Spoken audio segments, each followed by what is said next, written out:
Cal, thank you very much for being here. The Gamify conference Tbilisi. There are people who know you and some do not.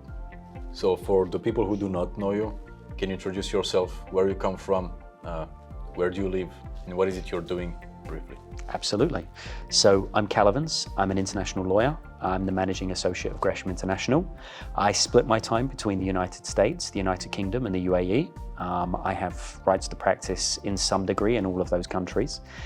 I head up the team predominantly focusing on my vertical is Web3 gaming, but the team focuses solely on Web3 technologies, so digital assets, NFTs, anything aligned with that. I'm originally from the UK, as you can probably tell from my accent. And Which city? I grew up in London. So, well, I lie. When I grew up there, it wasn't London. But as I've got older, London has spread out. And so where I'm from is now London. And then I lived in California for 10 years. And now I like to consider myself a citizen of the world. Very interesting. This practice of the law in this particular field, how did you get into that particular field? Because that's not something that is obvious. Yeah, great question. For a lawyer. Yeah, great question. I pride myself on being one of the first in the industry. And I always explain to people I have the clients and the speeches and everything to back that up. And sometimes people will say, I've been in crypto for years, and I'll kind of ask them, who were your clients? Who did you work with? And it's funny when you see their response, where they're not normally asked that question. But I ended up getting into it, honestly, because I had a very swift change of personal circumstances back in 2016. And I knew what Bitcoin was, I knew what crypto was. I've given that speech many times about how I found it. I tripped over somebody's mining rig during a party. I knew what graphics cards were, and I said, why do you have a bunch of graphics cards wired together? And he explained to me what Bitcoin was, so I instantly got hooked. It spoke to my curious nature. Why is that? That's interesting to go that path. Why it was interesting to you, Bitcoin, in the first elements of information you had about it? Sure, because it was new, because it gave people a lot of seemingly economic freedom, and it enabled people to do really what finance was designed to do. And if we think back to old movies, if you ever watched one of those old American Western movies where a guy goes into a saloon and he says, look, I need a room for the night, I need a bath, and I need you to go and feed my horse. They don't talk about how much that is. He just throws a bag of coins at him and they just know, that covers it. And then if you go back to Venice, or you go back to Dubrovnik, you go back to the old trading routes, the old spice routes, everything was peer-to-peer. It was, I'm dealing with you and this is the agreement we have and this is how much I will pay you. And if I deem this coin to be worth this much, that's how much it's worth. And that's what we have gone back, or we are in the process of going back to, if Bitcoin has its way. So you have still a philosophical approach as well to your job, which is that cryptocurrency, in specific Bitcoin, as you're talking about, has some inherent freedom carrying power. Yes, yeah, absolutely. That's also your attraction towards the subject. Yes, yeah, one of them. That, and I'm a geek and I love the technology behind it. So that's always interesting to see. I bought Bitcoin in 2012. Oh, fantastic. Yeah. I was not in that early at all. At all. That's interesting. I was in Canada back then. While you're here, George at Tbilisi, and you call yourself a citizen of the world, you're here in Tbilisi with a panel which is from various countries, various companies, different companies. What does it tell you about the world? What does it tell you about the direction we're taking, and how this technology in particular is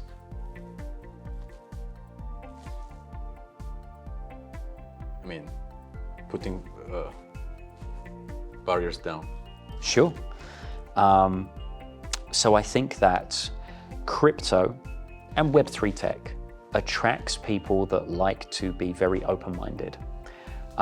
People use this expression libertarian, and I think that's a good word. I think people who believe in what Bitcoin is, believe in it, not understand it, believe it, know that in order for something to work, we have to work together. And then you end up understanding, actually, when we work together, we can achieve a lot. And the world becomes a much smaller place. When we start achieving things together, we suddenly realize, actually, we don't need the government to step in and manage everything. We don't need people to hold our hand through everything we do. We existed a very long time without that, and we could, if we wanted to, go back to that. But we never would, because now governments exist and people have to have the rule of law, so we can't be anarchist. We can't exist solely on our own. But what we can do is strike a nice balance. And when you come, or when anybody comes to countries like Georgia, you realize that people are very open-minded to that way of thinking. It could be historical, it could be social. There's various reasons why it happens. But basically, when you arrive in a country like this, you notice straight from the beginning. And the first thing you notice is welcoming nature. Welcoming people are normally more open-minded in terms of social, economic, financial things. If you're welcoming to people who aren't where you're from, and you want to show it, hey, look at what, you can still have pride in where you're from, but displaying, look at where I'm from, look at who these people are, welcome, be our guest. And I think that's a very healthy sign that people are there for it. Carl, I want to not push back, but give some nuance to this. What if we're too open? What are the risks of being too open? Georgia is a very small country, 3 million people. I'm not Georgian myself, but I'm an expat here. Sure. And I look at it, 3 million people is very easy to replace. Sure. India, 1.5 billion, I guess. Correct, yep. You take 0.5% of the Indian population, bring them here, and you don't have Georgia anymore. Yep. What are the limits to openness? Sure. That's a great question. Protecting a national identity is very healthy.